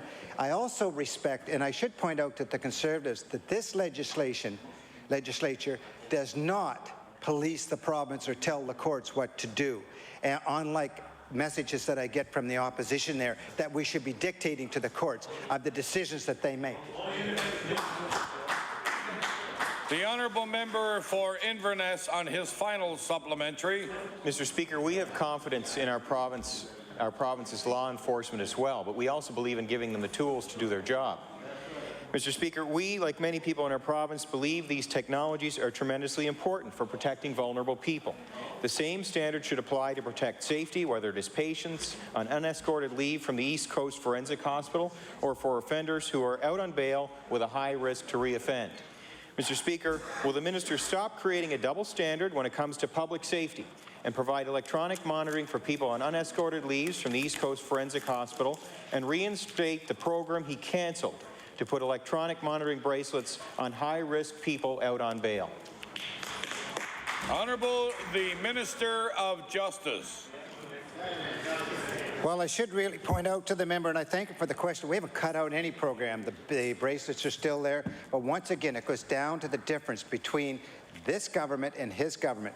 His government believes that anyone that's accused or anywhere involved in the court process, that we slap a bracelet on it, drive up the cost, and assume people are guilty before the courts have determined. If someone is determined by the court that they're a risk to society, they will make the decision and put it over to probation services to allow them to weigh and measure that. That's what the process is there. But I do understand the Conservative ideology. Build jails, fill them with good people. The Honourable Member for Clare. Thank you, Mr. Speaker. Mr. Speaker, my question is for the Minister of Transportation and Infrastructure Renewal. With winter here, Mr. Speaker, the maintenance of our highways is the chief concern for many travellers. Recently, our office has been notified that certain areas in our province are getting cutbacks to staff and infrastructure for winter snow removal. So my first question to the Minister, has the Minister given any directives to reduce winter snow removal staff and maintenance in certain areas of our province? The Honourable Minister of Transportation, Infrastructure Renewal. Thank you, Mr. Speaker, and I thank my friend opposite for the question. I can assure him and all members of this House and indeed the population of Nova Scotia that the Department of Transportation and Infrastructure will maintain the roads in Nova Scotia throughout this winter to the best of their ability. There will not be any areas that are going to get less service than others. We will maintain the roads in an effective way, in a safe way. The people that do our plowing, do our sanding, do our salting are also members of the public, and they take the greatest care that they can because their families too are on these roads. So to my friend opposite, I'll say I don't think he should worry at all about the safety of Nova Scotia this winter. It's in good hands. Thank you. The Honourable Member for Clare on his first supplementary. Well, Mr. Speaker, one area of the province where we've heard staff is being reduced and not being called back, and winter snow removal will be more difficult. It's in Guysborough County. So my question to the Minister, has the Minister reduced snow removal staff in Guysborough County? The Honourable Minister of Transportation, Infrastructure Renewal. Again, thank you, Mr. Speaker, and again for the question, I give thanks. I'm going to again reiterate this to the member opposite and to assure Nova Scotians, Guysborough is as much a part of Nova Scotia as any other part of the province. We are going to look after Guysborough. Guysborough will be in good hands, and no, there's not going to be any reduction in service in that particular area or any other area. What we have done is we have looked at service across the province, made some adjustments in terms of realignment of pieces of equipment and that kind of thing. But that will not in any way reduce the ability for us to maintain the roads in a safe manner. Thank you. The honourable member for Clare on his final supplementary. Mr. Speaker, the maintenance and safety of our highways during the winter months is of the utmost importance. If the minister has a planned reduction of winter road maintenance and snow removal, he has the duty to tell the people, Mr. Speaker. So my final question to the minister, does the minister commit to this House that his department will not be reducing staff in winter road maintenance and budgets will remain the same to make certain our highways are safe and motorists can travel them without concerns? The Honourable Minister of Transportation, Infrastructure Renewal. Thank you, Mr. Speaker. Again, to my friend opposite, I want to assure him, because he seems to be somehow concerned unduly about this issue. The changes that we've made have been made, in fact, to enhance safety. We have made some adjustments in routes, for instance, that just to give an example, if one plow was traveling 30 kilometers to do its route and another was traveling 15, we made adjustments so that each of those plows would be doing an equal area of service across the province. So effectively, we've rejigged some of the routes and the roads, but nothing has, in doing that, nothing has been done to decrease safety. And indeed, I would argue that those adjustments we made would improve safety. Thank you. The honourable member for Cape Breton North. Mr. Speaker, recent news that 6 long-serving members of the Mental Health and Addiction Services team at the Cape Breton District Health Authority have been relieved of their duties has many concerned. The councillor attendants, with a combined 95 years of valuable experience, treated and supported patients with substance abuse issues. They were replaced by others. Mr. Speaker, we just heard the Minister of Justice talk about him relying on the good advice of the healthcare people with their experience. Many are concerned that these replacements will not have the time or the same experience to provide the necessary level of care and attention to their patients. Mr. Speaker, my question to you is to the Minister of Health and Wellness. Does the Health Minister agree with removing these individuals and tossing 95 years of experience in dealing with substance abuse issues out the window? The Honourable Minister of Health and Wellness. Thank you, Mr. Speaker. No question, the issue of mental health and addiction services here in Nova Scotia is an important one.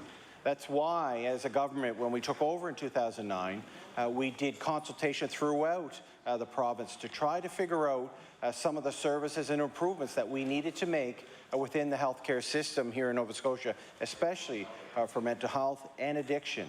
That's why we brought forward the government's first, this province's first, a mental health and addiction strategy, Mr. Speaker. It was an important step to ensure that we could move forward, ensuring that Nova Scotians have access to the appropriate care to mental health and addiction services here in Nova Scotia. The honourable member for Cape Breton North on his first supplementary.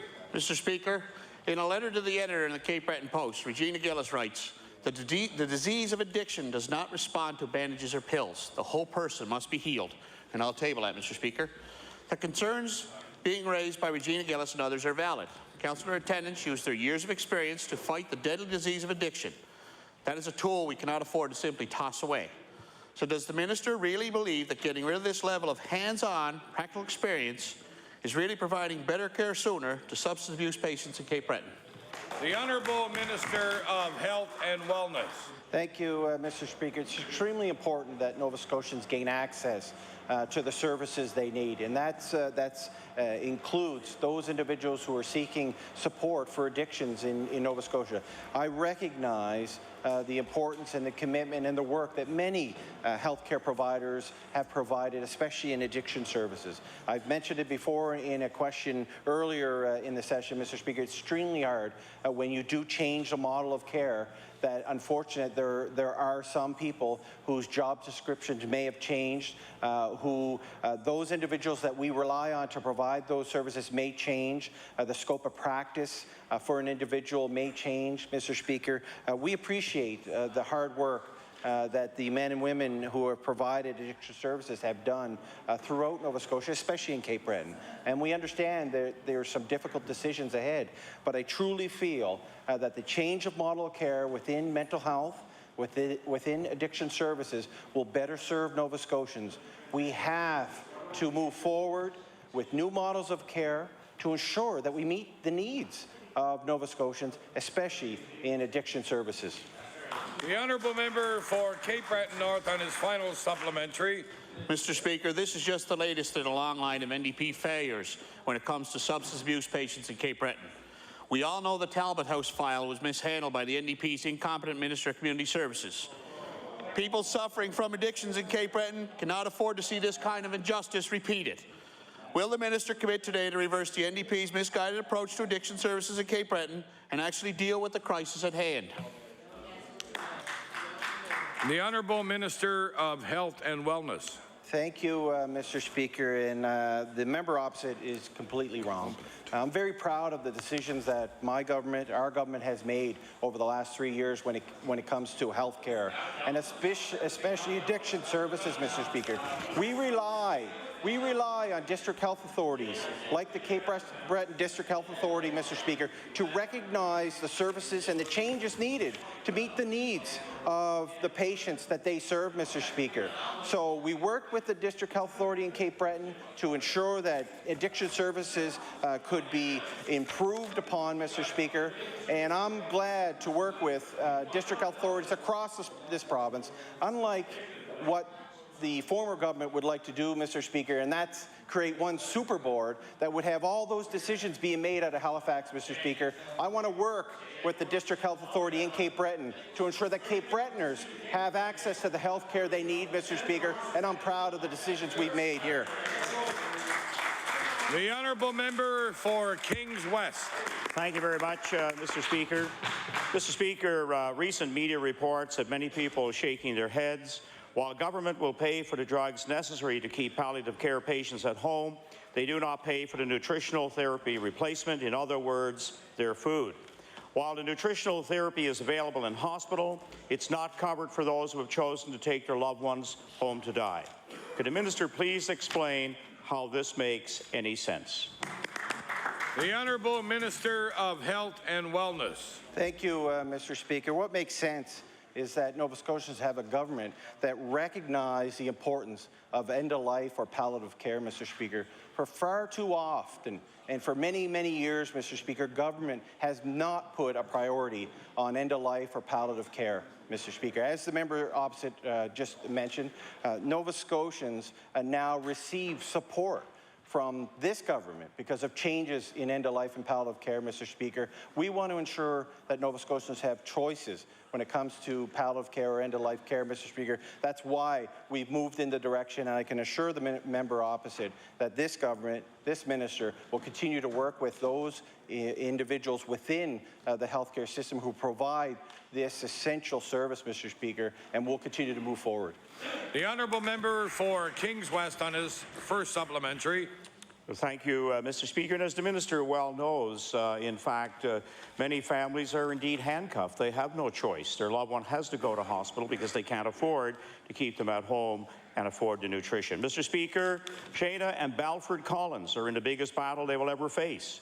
Yet they took their story to the media to show all Nova Scotians there are still gaps in this government's palliative care plan. This is a government that fundamentally believes that people should be allowed to receive care in their homes, because that is where they want to be. Yet palliative care patients who make their choice are denied the ability to eat. How does not paying for food for a palliative care patient who chooses to stay at home instead of occupying a hospital bed make any financial sense? The Honourable Minister of Health and Wellness. Thank you, Mr. Speaker. We recognize the financial burden that was placed on patients, their families, their loved ones' families, Mr. Speaker, by previous government's decisions. And that was not to fund drugs for end-of-life care or palliative care unless they were in a hospital in a few district health authorities, Mr. Speaker. We recognize that that wasn't right. That's why we took the steps to lessen the financial burdens on families in Nova Scotia to pay for those medications if they choose, Mr. Speaker, to stay at home for the end of their life, Mr. Speaker. This year alone, with the announcement that we would cover end-of-life palliative care drug costs for any Nova Scotians, no matter where they live, Mr. Speaker, was an investment of $240,000. Next year, we predict or forecast that that could be up to about $800,000, Mr. Speaker, an investment that former governments didn't make, an investment that this government did make. The honourable member for Kings West on his final supplementary. Well, Mr. Speaker, I'm going to help the minister to save more money because, Mr. Speaker, here are the financial facts. $1,000 a day, roughly, for a hospital bed, which includes food for a palliative care patient, versus $33 per day to feed a palliative care patient at home. When you contrast $1,000 per day with $33 per day, it's abundantly clear. The healthcare system wins, the taxpayer wins, and most importantly, the patient wins when the nutritional therapy replacement is funded. I understand the minister has received a request in writing from Mr. Murray Salzman outlining this gap, and the minister has indicated it will be considered. Given that palliative care patients need to eat, could the minister please indicate when he plans to respond to Mr. Salzman's request? The Honourable Minister of Health. Thank you, Mr. Speaker. As I said earlier in my previous answer, this is a government that recognizes the importance of trying to improve services within healthcare, and that includes end-of-life and palliative care. Often, it's a subject that not a lot of us want to talk about or deal with, but we all recognize that eventually we have to deal with palliative care or end-of-life care. That's why we're going to continue to work within the healthcare system, Mr. Speaker. That's why we're going to continue to work within reality and the financial reality of the province. I wish I could stand here today and say we would cover everything for every patient in Nova Scotia, Mr. Speaker, but under reality, we just can't do that. But I can rest assured the member opposite and those Nova Scotians who find themselves in that financial burden that we are and have taken steps to lessen that burden. And I'm going to work within my government, within my department, to see what we can do in the future to improve the services to those who are receiving palliative care or end-of-life care, but more importantly, reduce the financial burden that any family are stricken with when they have to deal with this type of situation, Mr. Speaker. The Honourable Member for Glace Bay. Thank you, Mr. Speaker. We welcome a task force on rural economic development. It is disappointing, however, Mr. Speaker, that it took this government 3.5 years to figure out that one was necessary. The government has denied the troubles facing rural Nova Scotia. We've seen a population drop by 8,200 people, and we've seen the number of full-time jobs drop by 4,400. Since taking office, the job market and economies of rural Nova Scotia have worsened, Mr. Speaker. So my question to the Economic Development Minister, why did it take 3.5 years of deteriorating economic prospects before the government decided to start forming a rural economic development strategy? The Honourable Minister of Economic and Rural Development and Tourism. Thank you, Mr. Speaker. Mr. Speaker, one of the good things that we did when we came into government is we recognized the hardships right across the province of Nova Scotia, Mr. Speaker, from one end of the province to the other. We developed a strategy to deal with that, Mr. Speaker. Mr. Speaker, since we became government, Mr. Speaker, there's a difference of, on the positive side, of 7,600 jobs in the province of Nova Scotia that weren't here before, Mr. Speaker. Mr. Speaker, we are doing things the right way. Well, what we know is, Mr. Speaker, that takes a little getting used to after 20 years. After 20 years of being in last place, finally, Nova Scotia has a government that's turning the corner, Mr. Speaker. The Honourable Member for Glace Bay on his first supplementary. Mr. Speaker, the Premier and the Economic Development Minister have continually touted jobs here as the plan to save rural Nova Scotia. 3 years ago, the unemployment rate in rural Nova Scotia was 10.2%, certainly a crisis level. Today, the unemployment rate is even worse, Mr. Speaker, 11.8%. In fact, the unemployment rate in rural Nova Scotia has never been below 10% since this government took office. So my question to the minister, why did he fail to recognize and realize the struggles of rural Nova Scotia when the economic struggles of these regions have been clear since this government was elected? The Honourable Minister of Economic and Rural Development and Tourism. Thank you, Mr. Speaker. Mr. Speaker, when we took over as government, we were coming off a recession. 20 years we were entering a recession, 20 years of no growth in the province of Nova Scotia, Mr. Speaker. Mr. Speaker, the member from Glace Bay quotes numbers. Mr. Speaker, I remember when there was a Liberal government, and I can remember that we experienced the highest unemployment rates in the past 20 years under a Liberal government, Mr. Speaker. The Honourable Member for Glace Bay on his final supplementary. Thank you, Mr. Speaker. This government has been great at setting up economic task force, but has struggled in translating their own strategies into real job growth. We've had, Mr. Speaker, as the Premier hinted last week, the worst 3 years of economic growth of any province in Canada since this government took office. Now, of course, it's not true. We have the Job Fund Advisory Committee, Mr. Speaker, the Jobs Here Advisory Group, Mr. Speaker, the Premier's Economic Advisory Council, and now, 3.5 years into the government's mandate, Mr. Speaker, we have a Rural Economic Development Task Force that won't report until after the next election. This government has gone through an entire mandate without a real economic strategy for rural Nova Scotia, and Mr. Speaker, that is inexcusable. This minister has failed. This government has failed. Their plan for rural Nova Scotia has not helped anyone. And now, we're 3 years later, we have no plan, and we're asking the outside private sector to help us with a plan. So my question to the minister, if this task force is required, why didn't he establish it back in 2009 instead of wasting hundreds of millions of dollars on the taxpayers of Nova Scotia? The Honourable Minister of Economic and Rural Development and Tourism. Mr. Speaker, since we've come into power, you talk about the future. We are building for the future, Mr. Speaker. Mr. Speaker, ships start here at the peak, 11,500 jobs, Mr. Speaker.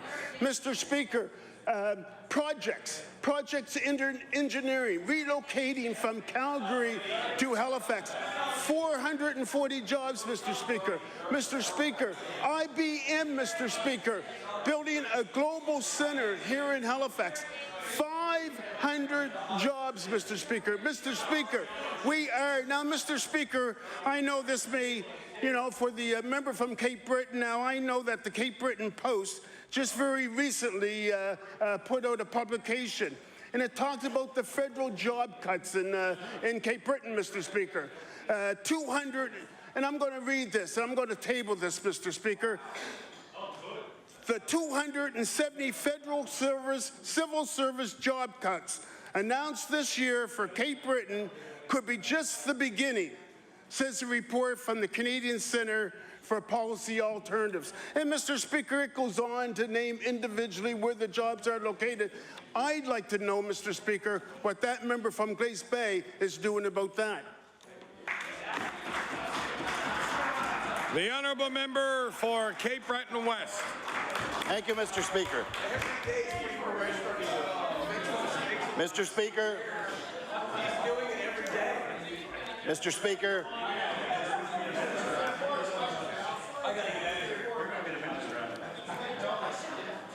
Mr. Speaker, my question to you, through you today, is to the Minister of Community Services.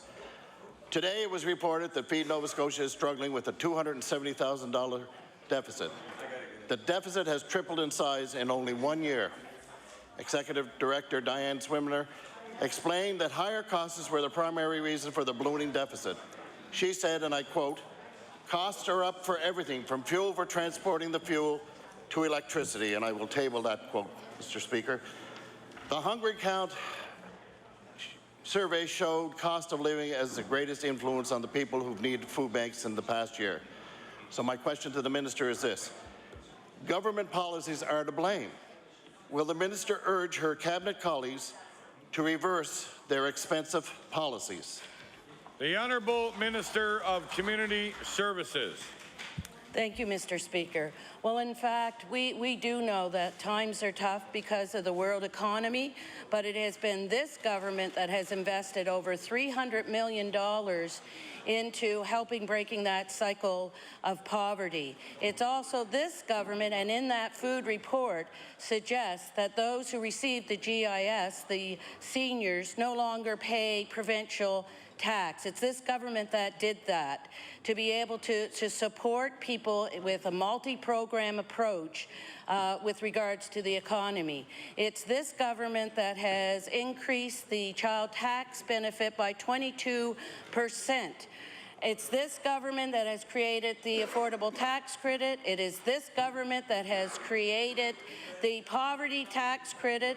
It's this government that has taken the HST off of home heating. It is this government that has also, if you take a young couple who are considered working poor with 2 children, because of all those gamuts of programs, they now are receiving $4,000 more in their pocket annually since 2009 because of this government. Certainly no action from that party has helped them out over the years.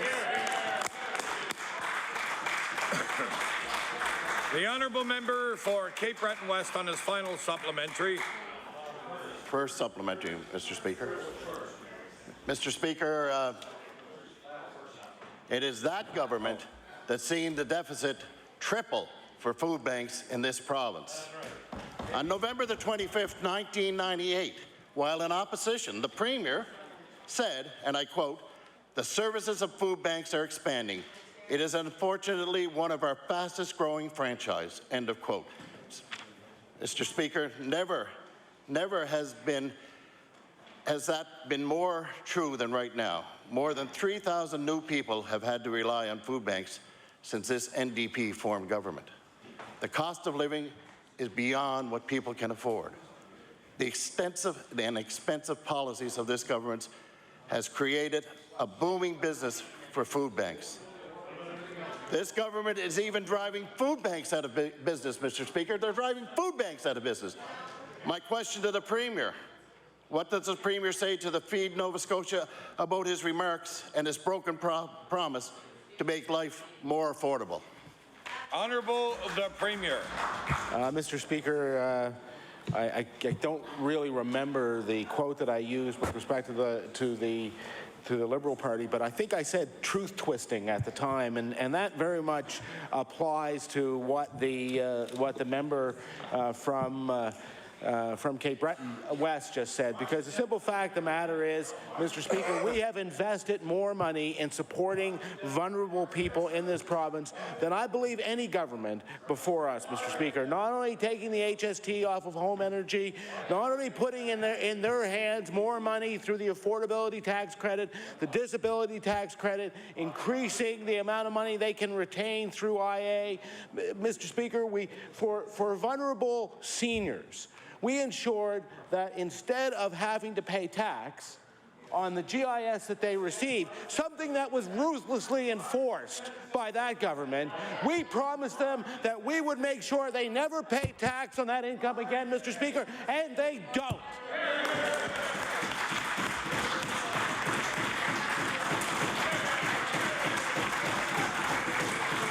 The honourable member for Cape Breton West. Mr. Speaker. Order. The honourable member for Cape Breton West has the floor. Ms. Swimmer has said, do not give the Feed Nova Scotia money. Instead, we should ask ourselves what is needed to make a difference in the lives of the people we're serving. She said, put the money there. And that's a quote, and I'll table that. Mr. Speaker, will please order. The time allotted for oral questions put by members has expired. I will now recognize the honourable member for Argyle in an introduction. Merci beaucoup, Monsieur le Président. Mr. Speaker, I'd like to recognize a couple of people in the West Gallery. I'll always frig that one up. Two people that are joining us from my constituency, representatives of the Conseil acadien provincial de la Nouvelle-Écosse, the Acadian group in Argyle. They're Mr. Norbert Leblanc and Mr. Clyde de Viller. I'm glad that they're here to see the proceedings of the House, and I want to give them the warm welcome. Welcome all our guests to the gallery and hope they enjoy this afternoon's proceedings. I will now recognize the Honourable Government House Leader. Thank you, Mr. Speaker. Mr. Speaker, could you please call government bills for second reading? Government bills for second reading. The Honourable Government House Leader. Thank you, Mr. Speaker. Mr. Speaker, could you call Bill 159, the Missing Persons Act? Bill number 159, the Missing Persons Act. The Honourable Minister of Justice. Thank you, Mr. Speaker. I move that Bill 159 now be read a second time. Mr. Speaker, I'm here today to speak about the Missing Persons Act. Mr. Speaker, there is no greater fear for all of us than to have a loved one gone missing. When it happens, people are frantic. They want answers, and they want to know the police have the power to get those answers quickly and efficiently. As a former police officer, I know the first 48 hours of any missing person investigation is a critical period. Police investigators work hard to find out as much information about the missing person as they can during the first 2 days. But, Mr. Speaker, right now, police investigators can't apply for access to critical information like bank records, phone records, text messages, or GPS tracking unless they believe a crime has been committed. Mr. Speaker, this bill would remove that roadblock for police. It would enable police investigators to apply to a judge or a justice of the peace to access that crucial information. And Mr. Speaker, it would also allow them to apply to a judge and justice of the peace in order to get access to building where they think a vulnerable person or missing child might be. I can assure you, Mr. Speaker, that the Act contains strict controls of what the police can do with personal information once they have it. It is not shared with family members or the public unless a public release would help locate the missing person. Investigators sometimes do that now. Recently, the Peel Police asked people in Halifax area to be on the lookout for a 22-year-old man with liver cancer who they believed had come to Nova Scotia. If police discover that a person has gone missing on their own free will, for example, to escape an abusive partner, they will not use the information to bring the person back home. And police must apply to the court or to a justice of the peace to access this information in the same way they do now for search warrants when they are investigating a crime. Mr. Speaker, we would be the first in the Atlantic provinces and the fourth province in the country to pass legislation like this. But I am not concerned about how we rank among other provinces. Mr. Speaker, I'm concerned about Nova Scotia families who are worried about a sick and wandering, waiting for answers. Mr. Speaker, families who have a missing loved one don't have to hear that from authorities, that they can't help them right away. They want to know, because if their loved one is missing, that they are committed, whether there's a crime that's been committed or not. They want to know that the police have all the tools they need to help. They want to hear the investigators will be there for their loved ones as fast as possible, hopefully safe and sound, and bring them home. And Mr. Speaker, I believe this bill will help do that. Thank you. The Honourable Member for Bedford Birch Cove. Thank you, Mr. Speaker.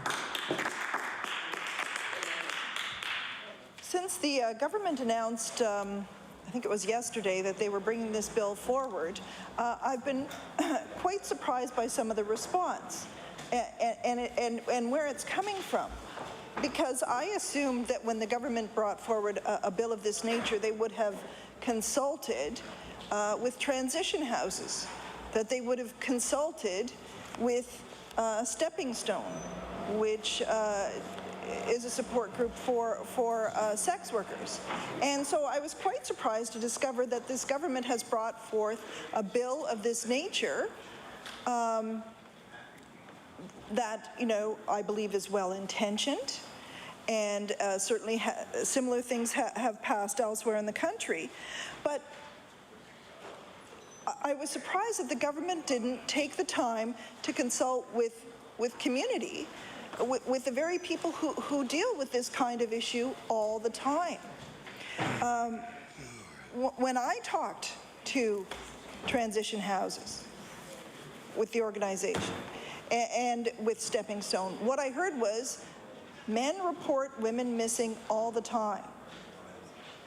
And some men do this so they can find out where their spouse is. And sometimes the spouse does not want to be found. So my concern